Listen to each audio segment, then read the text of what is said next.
Bom dia, amigos telespectadores, amigas telespectadoras do programa Joaquim Alessi, caros internautas.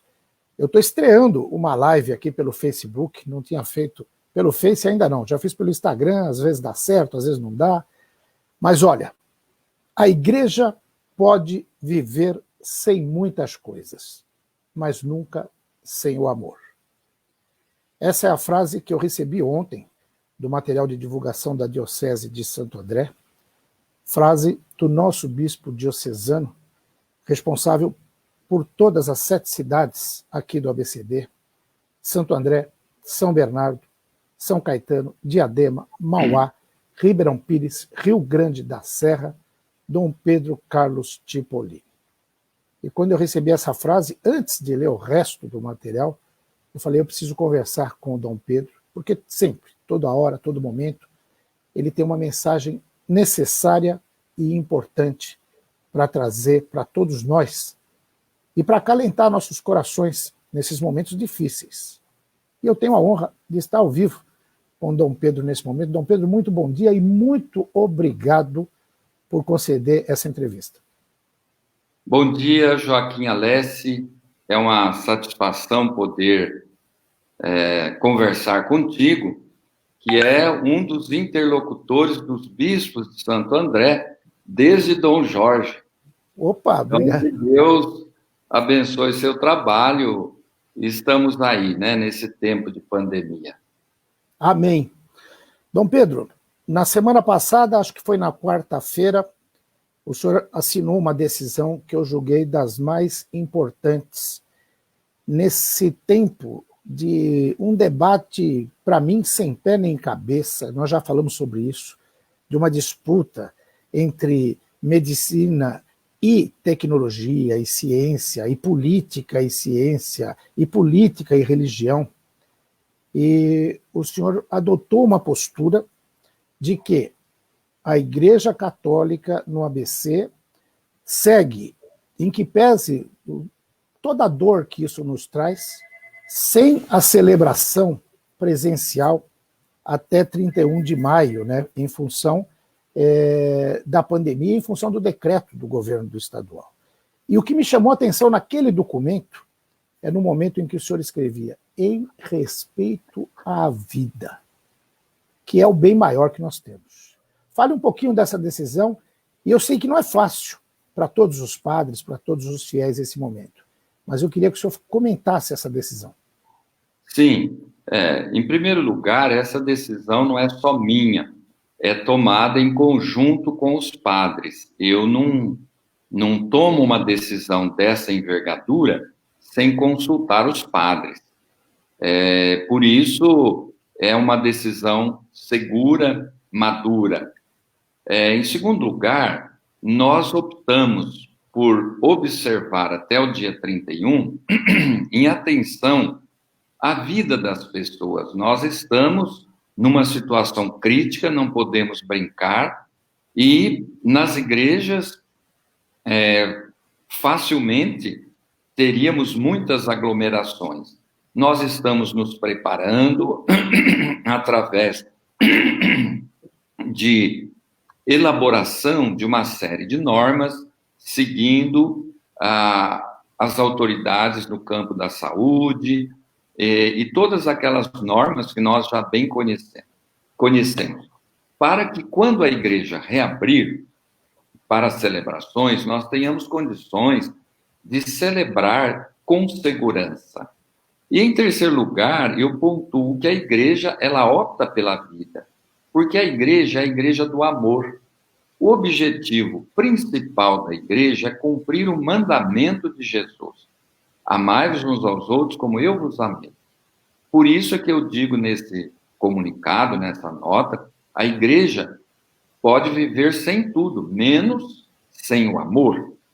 E Jesus que morre na cruz e o sacramento da Eucaristia são expressões máximas do amor.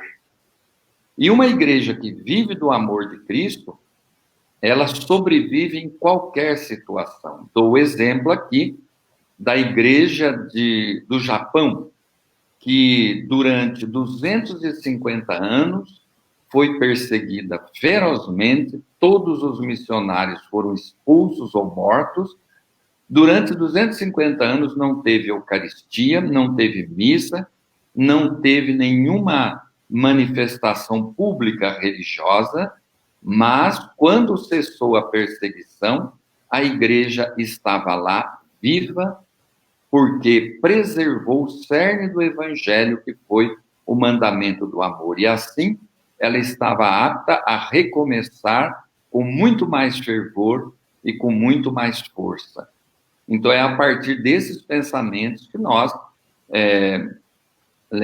elaboramos aquela nota. E também é preciso considerar que na igreja existe a comunhão dos santos. Mesmo que não haja comunhão eucarística para todos, mas aqueles membros da igreja que podem comungar, comungam por todos os outros. Então, essa igreja que eu dou exemplo, essa igreja do Japão perseguida durante 250 anos, não pôde comungar, mas as outras igrejas espalhadas pelo mundo comungavam, e os benefícios iam também para eles. Isso não é maravilhoso? Essa é a nossa fé. É verdade.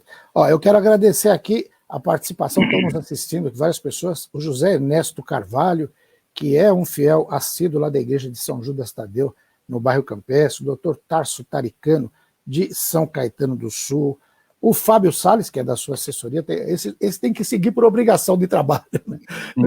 A Silene Brabo, muita gente, e eu quero dizer para o pessoal que está aqui também, que quiser fazer pergunta, o Dom Pedro com certeza vai estar aí para responder.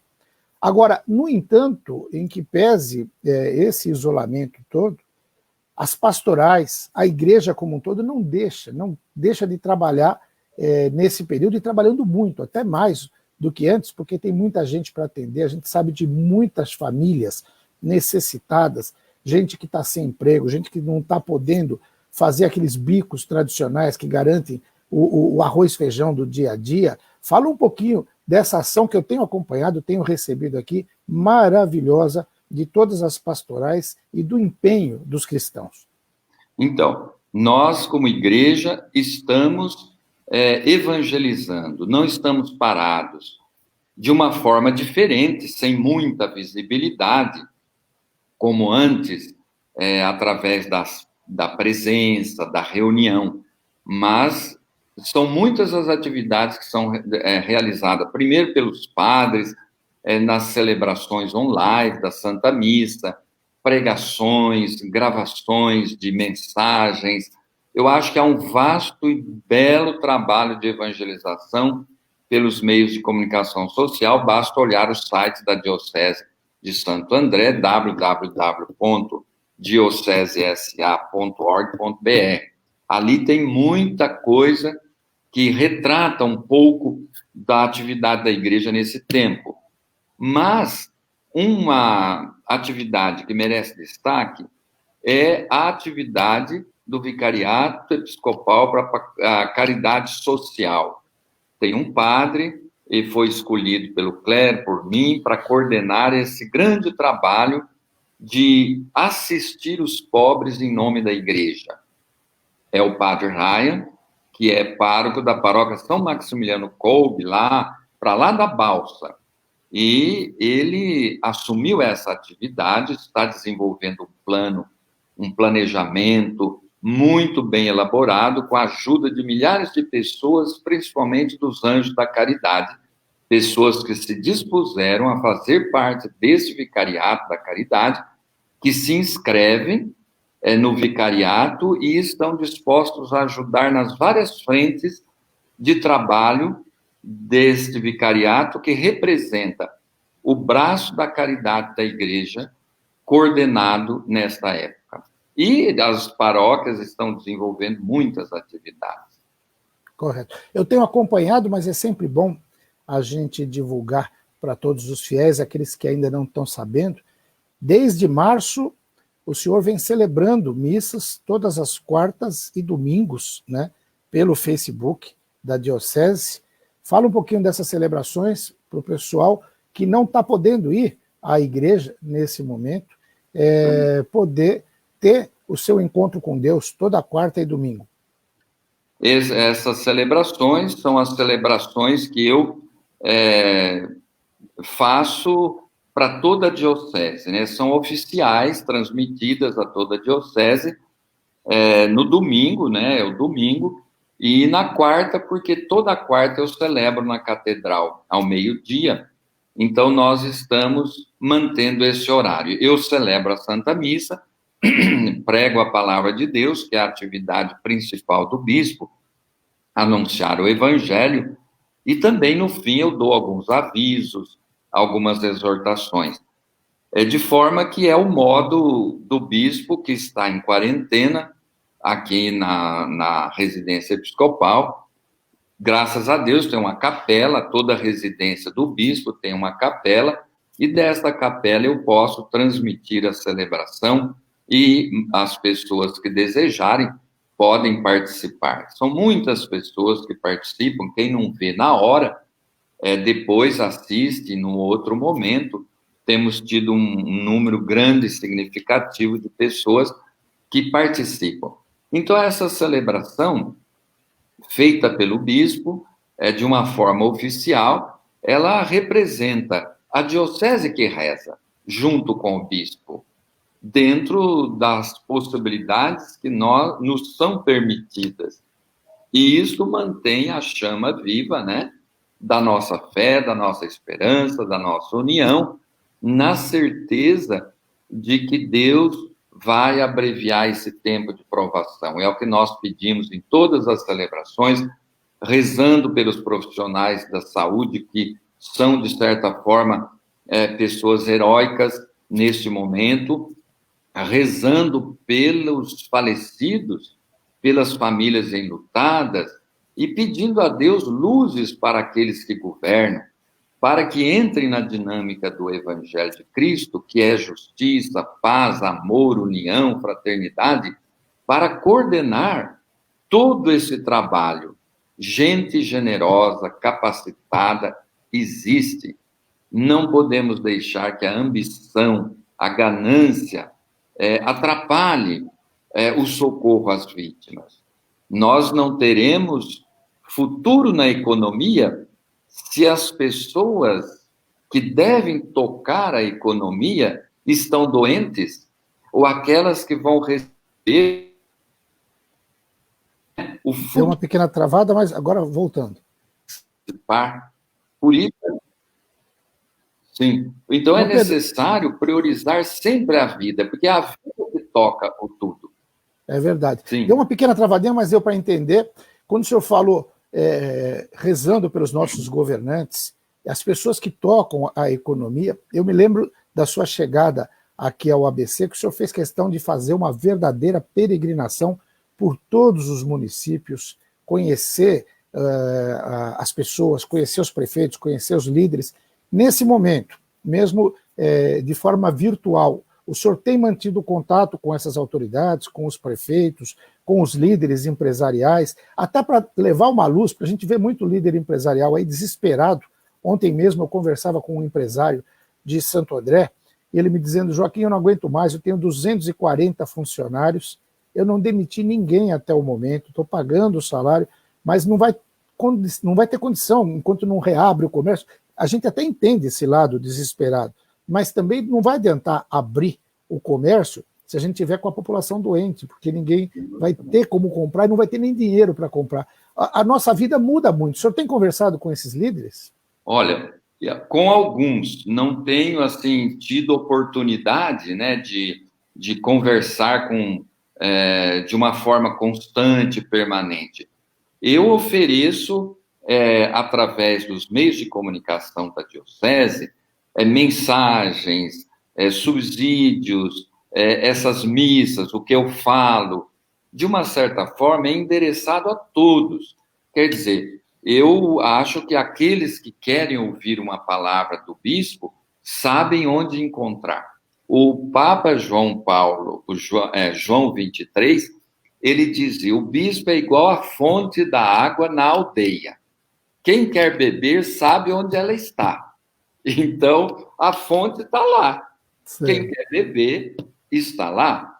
e a fonte recebe a todos, né? Porque às vezes eu fico meio sem jeito de ficar indo atrás, então, porque dá a impressão que você quer se meter num lugar onde não é apropriado, ou querer exercer um poder além daquilo que lhe compete. Mas dentro da fraternidade eu estimulo a todos para que não desanime, tudo passa. É um momento de crise, mas nós vemos na história muitos empresários, empreendedores, pessoas assim, que marcaram a história na área do comércio, da ciência também. Passaram por momentos de crise, de falência, de dúvida, mas souberam reagir, souberam vencer. O Barão de Mauá, por exemplo, é um exemplo de pessoa que lutou a vida inteira para ajudar o Brasil a sair do buraco e encontrou obstáculos enormes, inclusive do próprio governo da época, que era o Império do Brasil, né? Mas não esmorecer e deixar um nome que inspira até hoje. Então, eu diria que esse é um momento de autoridade. Quem tem responsabilidade sobre os outros não pode desanimar. Eu acho que a saída sempre é a união. A união faz a força. Unirem, trocar ideias, planejar juntos o outro. E eu sei que isso é difícil porque no empresarial há uma grande competição, né? E nesse momento a competição contra todos para vencer todos, isso não ajuda. É o momento de fazer. Se quisermos vencer, é o momento de fazer o caminho inverso, união de todos para que todos sobrevivam. E isso é um aprendizado que temos que realizar, né? Com certeza. E eu sou testemunha viva. Esse trabalho que o senhor faz é maravilhoso. Só não segue exatamente quem não quer, o que não tem interesse. E tenho certeza também de que nós sairemos dessa pandemia renovados e totalmente modificados. Acho que vamos aprender, já estamos aprendendo, até na marra, né? Alguns conceitos de vida que às vezes a gente tinha de luxo, de consumo exagerado, o senhor já falou sobre isso, de coisas que não têm a menor necessidade e que a gente vai aprender a dar valor para aquilo que é muito melhor para a gente, que é a proximidade com a família, com os irmãos, as celebrações, tudo isso a gente está sentindo muita falta hoje e tenho certeza de que a gente vai, ao final dessa pandemia toda, valorizar muito mais tudo isso. O senhor acredita assim também? Eu acredito que isso se tornar realidade. Eu não acredito que depois da pandemia todo mundo vai se converter e ficar bonzinho, porque teve a Primeira Guerra Mundial, teve a Segunda e o mundo continuou assim. Porém, eu acho que muita coisa, sim. Algo que me toca, que eu vejo com admiração, é a partilha feita pelas empresas que doam muito e muita ajuda. Eu me pergunto, se as empresas, nesse tempo de crise, podem fazer tantas doações como estão fazendo, de alimento, de produto, por que não faziam antes da pandemia para evitar que a miséria, a pobreza existente no Brasil, nesse momento de pandemia, seja uma dos agravantes da própria pandemia? Eu acho que num país pobre, todos ficam pobres. Num país onde a maior parte da população é pobre, miserável, os ricos, mais dia, menos dia, têm que dar os anéis para ficar com os dedos. Então, por que não ajudam sempre? Essa partilha bonita que as empresas, as firmas estão fazendo, as multinacionais, as nacionais, poderiam ser feitas sempre. A nossa sociedade teria uma melhoria enorme com esta benemerência, com esta ajuda que as empresas estão fazendo em tempo de penúria e muito mais poderiam fazer em tempo de fartura.